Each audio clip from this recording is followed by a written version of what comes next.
नमस्कार। Class 10th English की online class में आपका स्वागत है। पिछले वीडियोस के अंदर हमने present simple tense, present continuous tense और प्रेजेंट परफेक्ट टेंस को पढ़ लिया था। आज हमारा जो टेंस है वो है प्रेजेंट परफेक्ट कंटिन्यूअस टेंस, यानी कि प्रेजेंट का चौथा टेंस है जो मैंने बोर्ड पे लिखा है, प्रेजेंट परफेक्ट कंटिन्यूअस टेंस। अब इसके अंदर क्या होता है कि इसके अंदर समय दिया हुआ होता है, समय के बाद में से शब्द दिया गया होता है और फिर रहा है, रही है, रहे हैं और रहा हूं उसकी पहचान के शब्द दिए हुए होते हैं। जैसे टेंस होता है प्रेजेंट कंटिन्यूअस टेंस, यानी कि प्रेजेंट का दूसरा टेंस है प्रेजेंट कंटिन्यूअस टेंस।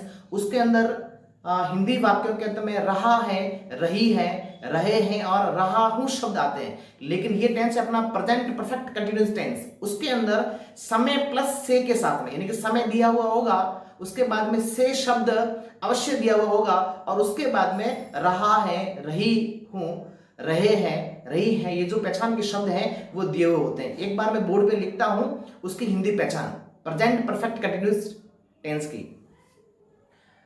इसकी जो पहचान है, जैसे हिंदी वाक्यों के अंत में समय, यानी कि समय दिया हुआ होगा और समय के साथ समय प्लस से शब्द दिया गया होगा। इस से को देखना जरूरी है। समय प्लस से के साथ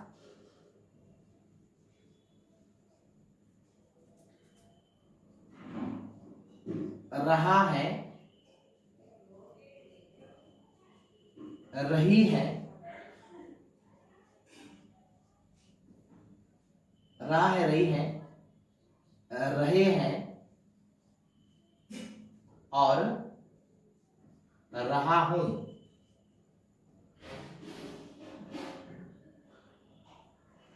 रहा हूं,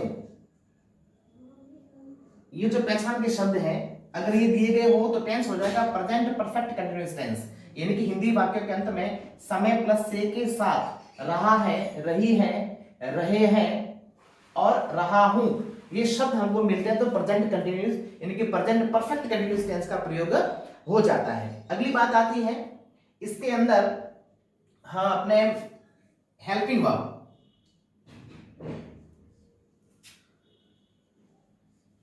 हेल्पिंग वर्ब लगाएंगे तो वो लगेगी अपने हैज या हैव।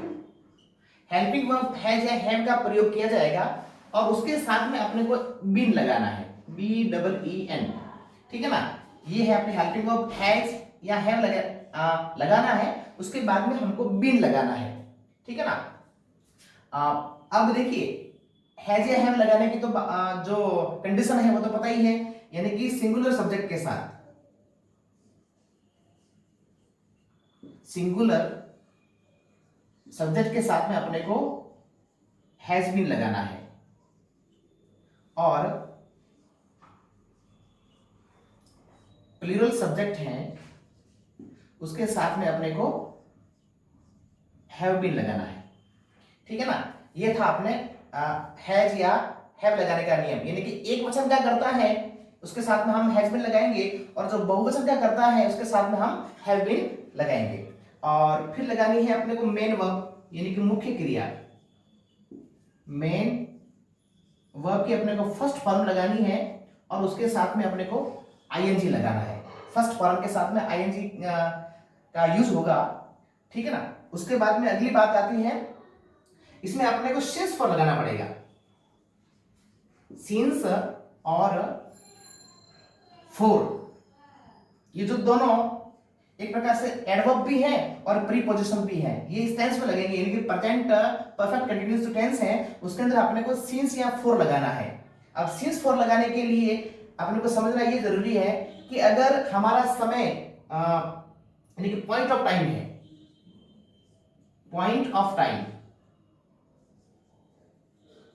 पॉइंट ऑफ टाइम का मतलब होता है निश्चित समय दिया गया है तो उसके साथ में हम सिंस लगाएंगे। और अगर समय की अवधि दी गई है, यानी कि पीरियड ऑफ टाइम दिया गया है, पीरियड ऑफ टाइम दिया गया है, तो उसके साथ में हम फोर लगाएंगे। ये है सिंस या फोर लगाने के नियम, यानी कि सिंस फोर लगाना है, यानी अपना जो समय है वो निश्चित है तो सिंस लगाएंगे। और अगर समय की अवधि या समय का अंतराल दिया गया है, that called periods of time दिया गया है, तो हम फोर लगाएंगे। अभी हम ये समझते हैं कि सिंस या फोर लगाने की जो स्थितियां है, जो कंडीशंस है, वो क्या क्या होती है, वो समझते हैं। जैसे मैंने लिखा है अभी सिंस का प्रयोग और फोर का प्रयोग, use of since and use of four. तो इसके अंदर से जैसे पॉइंट ऑफ टाइम, समय हमारा निश्चित है तो सिंस लगाते हैं, और अगर हमारा समय है वो पीरियड ऑफ टाइम यानी कि समय का अंतराल या समय की अवधि दी गई है, वहां पर हम फोर लगाते हैं। अब सिंस और जो फोर लगाने की जो कंडीशंस हैं वो मैंने आपके सामने रखी है। सिंस का यूज होता है वो जैसे मंडे, यानी कि अपना कोई हिंदी का सेंटेंस होता है, उसमें यानी कि मंडे दिया गया है, यानी कि दिन के नाम दिए गए हैं, या 10 मार्च यानी कि तारीख और महीने का नाम दिया गया हो, या फिर जुलाई है मंथ है, महीने का नाम है, या सन अपने दिया गया हो जैसे 1990 है, फिर मॉर्निंग हो या इवनिंग हो या नून हो, ये सब अपने यानी कि निश्चित समय है, मतलब पॉइंट ऑफ टाइम है। तो हमको इसके आगे सिंस लगाना है, जैसे कि सिंस मंडे, ये सिंस लगा दिया, यानी कि मंडे हमारा निश्चित समय है, यानी कि पॉइंट ऑफ टाइम है, तो हमने लगा दिया since Monday. Since 10 March, since 10 March, since July, since 1990, since morning, since morning, since evening और सिंस नून। ये है सिंस लगाने की कंडीशंस हैं। फिर अपना फोर लगाना, तो इसकी अंदर स्थिति बनती है कि 3 घंटे से या 2 सप्ताह से, 7 महीने से, 2 वर्षों से, अगर इस प्रकार की हमारी कंडीशंस बनती है तो हम वहां पे फोर लगाते हैं। जैसे 4 3 आवर्स, इस प्रकार से आगे लगाया 4। फिर है 2 सप्ताह से, तो लगाएंगे अपन 4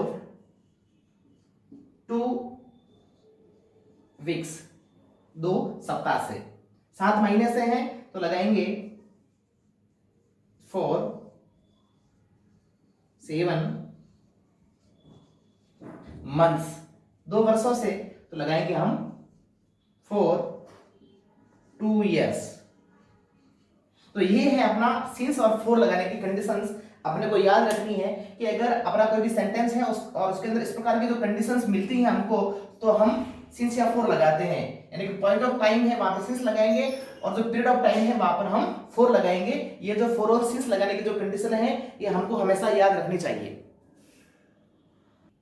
इससे आगे हमारी बात होती है इसका अफर्मेटिव स्ट्रक्चर, यानी कि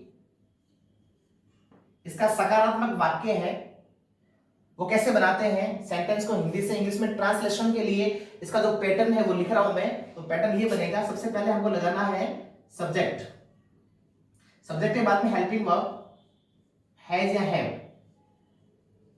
यानी कि सिंगुलर का सब्जेक्ट है तो हैज लगाएंगे, और जो प्लूरल का सब्जेक्ट है तो वहां पर हम हैव लगाएंगे। प्लस अपने को बीन लगाना है, बीन के बाद में वर्ब की फर्स्ट फॉर्म के साथ आईएनजी, इसके बाद में ऑब्जेक्ट लगाना है, फिर सिंस या फोर। अभी मैंने बताया है कि समय हमारा निश्चित होता है, सिंस लगाते हैं, और समय की अवधि दी गई हो तो वहां पर हम लगाते हैं फोर, और इसके बाद में लास्ट में लगाते हैं टाइम, समय। ये है हमारा स्ट्रक्चर अफर्मेटिव सेंटेंस का, यानी कि हमारे सामने कोई अफर्मेटिव वाक्य है यानी कि सकारात्मक वाक्य है, तो हम इस पैटर्न के अकॉर्डिंग उसको हिंदी से इंग्लिश में ट्रांसलेट करेंगे। मैं एक यहां पर लिख रहा हूं, सेंटेंस लिख रहा हूं, जैसे मैं सुबह से उपन्यास पढ़ रहा हूं, पढ़ रहा हूं। अब ये मैंने सेंटेंस लिखा है, उसके अंदर जैसे कि मैं, ये सब्जेक्ट हो गया, सुबह से ये हमारा समय हो गया, और समय के बाद में ये हो गया से शब्द, फिर उपन्यास पढ़ रहा हूं, यहाँ पर रहा हूं आ गया, यानी कि समय प्लस से के साथ में, सुबह हमारा समय है, उसके साथ में से शब्द आ गया, और फिर रहा हूं लिखा है, यानी कि हमारा ये जो इसमें टेंस हो रहा है वो हो रहा है प्रेजेंट परफेक्ट कंटीन्यूअस, ठीक है ना, यानी कि मैं सुबह से उपन्यास पढ़ रहा हूं। अब ये अफर्मेटिव सेंटेंस है, इसकी इंग्लिश हम ऊपर वाला जो स्ट्रक्चर है इससे बनेगी। तो इसका से लगाते हैं सब्जेक्ट, तो सब्जेक्ट है हमारा आई। अब आई के साथ में हमको हेल्पिंग वर्ब लगानी है हैज या हैव में से, तो आई को हम मानते हैं बहुवचन का करता है, यानी कि प्लूरल का सब्जेक्ट मानते हैं, तो इसके साथ में लगाएंगे हेल्पिंग वर्ब हम हैव, आई हैव। फिर लगाना है बीन, ए बीन लगा दिया, आई हैव बीन, ठीक है ना। अब लगानी है वर्ब की फर्स्ट फॉर्म के साथ में आई लगाना, तो वर्ब है हमारी पढ़ रहा हूं, तो पढ़ना वर्ब हो गई, तो I have been reading, READING, I have been reading. Object लगाना है, ऑब्जेक्ट है उपन्यास पढ़ रहा है, तो उपन्यास हो गया I have been reading novel, NOVEL, ठीक है ना, नॉवेल। अब हमको लगाना है सिंस या फोर में से, तो देखो सुबह से है, यानी कि सुबह है हमारा, ये जो टाइम है वो पॉइंट ऑफ टाइम है, निश्चित समय है, तो लगाएंगे हम यहाँ पर since, I have been reading novel since morning, MORNING, ये बन गई इंग्लिश। देखिए, तो हमको जो ऊपर वाला जो अफर्मेटिव स्ट्रक्चर है उसके अकॉर्डिंग हमारा हिंदी से इंग्लिश का ट्रांसलेशन बहुत इजीली हो जाता है, हमको ये स्ट्रक्चर याद रखने की जरूरत है। और भी इसके जो ये जो हिंदी से इंग्लिश के सेंटेंस है वो करेंगे हम। एक बार अपन को स्ट्रक्चर को याद करना है, स्ट्रक्चर को अच्छे से लिखना है। अब देखिए यहां पर मैंने सेंटेंस लिखे हैं, तुम्हारा भाई यहां 2 घंटे से प्रतीक्षा कर रहा है। अगला सेंटेंस है वे सन 1988 से जयपुर में रह रहे हैं। ये दोनों सेंटेंस हैं। अब इसकी हम इंग्लिश बनाते हैं, ये दोनों अफर्मेटिव सेंटेंस है, यानी कि सकारात्मक वाक्य है। तो ऊपर वाला जो पैटर्न है इसके अकॉर्डिंग इसकी अंग्रेजी बनाएंगे। तो फर्स्ट है जैसे कि तुम्हारा भाई यहाँ 2 घंटे से प्रतीक्षा कर रहा है, तो ये हो गया हमारा सब्जेक्ट है तुम्हारा भाई, लिखेंगे हम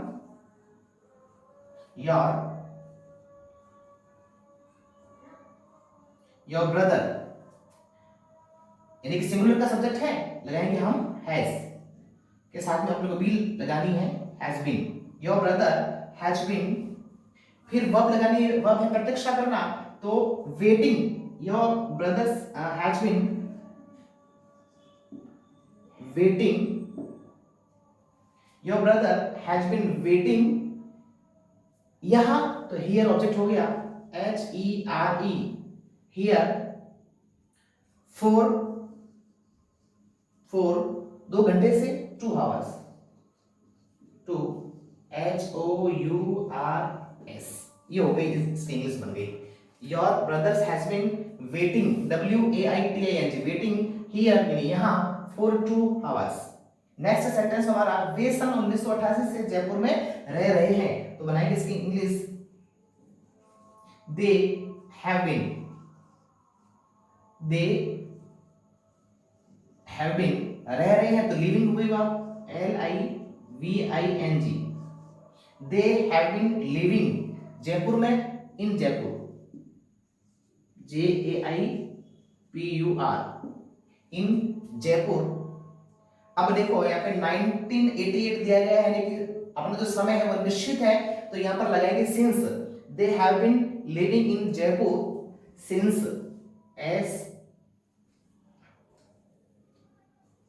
SINCE, सिंस 1988। इस प्रकार से हम हिंदी के जो सेंटेंस है उसकी अंग्रेजी बना सकते हैं। हमारा स्ट्रक्चर है नेगेटिव सेंटेंस का, यानी कि नकारात्मक वाक्य का, तो उसका जो पैटर्न है वो ये बनेगा। सबसे पहले लगाएंगे हम सब्जेक्ट, सब्जेक्ट के बाद में हेल्पिंग वर्ब आपने लगेगी हैज या हैव, फिर नेगेटिव के लिए नॉट लगाएंगे, फिर बीन लगाना, उसके बाद है वर्ब की फर्स्ट फॉर्म के साथ ING, ऑब्जेक्ट, फिर सिंस या फॉर प्लस टाइम। ये स्ट्रक्चर है हमारा नेगेटिव सेंटेंस का, नकारात्मक वाक्य का। मैंने नीचे कुछ सेंटेंस लिखे हैं। सीता शाम से भोजन नहीं पका रही है, और सेंटेंस है वे 2 घंटे से टीवी नहीं देख रहे हैं। अब इसकी हम इंग्लिश बनाएंगे ऊपर वाले इस पैटर्न के अकॉर्डिंग। देखिए, सबसे फर्स्ट लगाना है सब्जेक्ट हमको, तो सब्जेक्ट है सीता, SITA। सीता यानी कि सिंगुलर का सब्जेक्ट है, तो हेल्पिंग वर्ब लगाएंगे हम हैज। फिर नेगेटिव के लिए नॉट लगाना है, सीता हैज नॉट, फिर बीन लगाना है। फिर लगानी है वर्ब की फर्स्ट फॉर्म में आएंगी, तो वर्ब है पकाना, तो कुकिंग हो गई, COOKING। Sita has not been cooking food, FOOD, food. अब शाम से यानी कि समय हमारा निश्चित है, पॉइंट ऑफ टाइम है, तो बनाएंगे Sita has not been cooking food since, SINCE, since evening, EVENING। यानी कि इंग्लिश को लिखते समय स्पेलिंग भी हमारी एरर्स नहीं होनी चाहिए, ठीक है ना। अपनी जो स्पेलिंग है वो करेक्ट होनी चाहिए, इसलिए अधिक से अधिक हो तो स्पेलिंग को बोलते हुए लिखना चाहिए। जैसे ये इवनिंग लिखा तो लिखना EVENING, तो इस प्रकार से बोलेंगे तो स्पेलिंग की जो मिस्टेक है वो हमारा नहीं हो पाएगी। अगला सेंटेंस है वे 2 घंटे से टीवी नहीं देख रहे हैं, तो बनाएंगे इसकी अंग्रेजी। वे के लिए लगाते हैं हम दे के लिए हेल्पिंग वर्ब लगेगी have. They have not been, देखना वर्ब है watching, WATCHING। They have not been watching TV यानी कि 2 घंटे से, तो अवधि दी गई है यानी कि पीरियड ऑफ टाइम है, तो लगाएंगे for. They have not been watching TV for 2 hours, TWOHOURS। तो इस प्रकार से हम ये जो पैटर्न है नेगेटिव सेंटेंस का, उसके अकॉर्डिंग हिंदी से इंग्लिश अपन आराम से बना सकते हैं। अपने को ये सेंटेंस स्ट्रक्चर याद होने चाहिए। अगला जो वीडियो होगा उसके अंदर और हम अफर्मेटिव और जो नेगेटिव के जो एग्जाम्पल है वो लेंगे, और उसके बाद में हम इंटरोगेटिव सेंटेंस को लेंगे। आज के लिए इतना ही, धन्यवाद।